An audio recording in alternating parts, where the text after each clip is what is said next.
Hello guys, আমি আমার মেয়েকে ভর্তি করতে যাচ্ছিলাম। তখন কিন্তু ট্রেনের যে হয় মানে ট্রেন আসছিল, তার জন্য রেল গেট পড়ে গিয়েছিল। তারপর ওখানে দাঁড়িয়েছিলাম। তো আমি যে ভুলটা করেছিলাম আমার মেয়েকে ভর্তি করানোর আগে, সেই ভুলটা আপনারা করবেন না। আমি আপনাদের কাছে শেয়ার করে দিচ্ছি। কারণ আমার বড় মেয়েকে যখন আমি ভর্তি করেছিলাম তখন কিন্তু ও এর ১ম দিকে জানুয়ারি মাসের ৬ তারিখে হয়েছিল বা ৭ তারিখে হয়েছিল।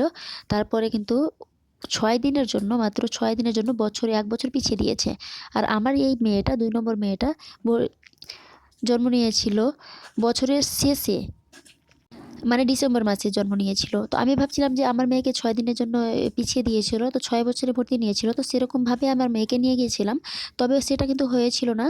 বছরের শেষে জন্ম ছিল, তো মানে ১ মাসের জন্য ওকে কিন্তু ১ বছর আগিয়ে দেওয়া হবে। আর ও ৬ দিনের জন্য ১ বছর পিছিয়ে দেওয়া হয়েছিল। এটা গন্ডগোলের জন্য ভর্তি নেওয়া হয়েছিল না। যেহেতু আমি ভাবছি লরে নিবে, কিন্তু আপারের বয়স হয়ে গিয়েছিল, বলছিল ১ মাসের জন্য ওকে ১ বছর আগানো হয়েছে। Please like, share, subscribe.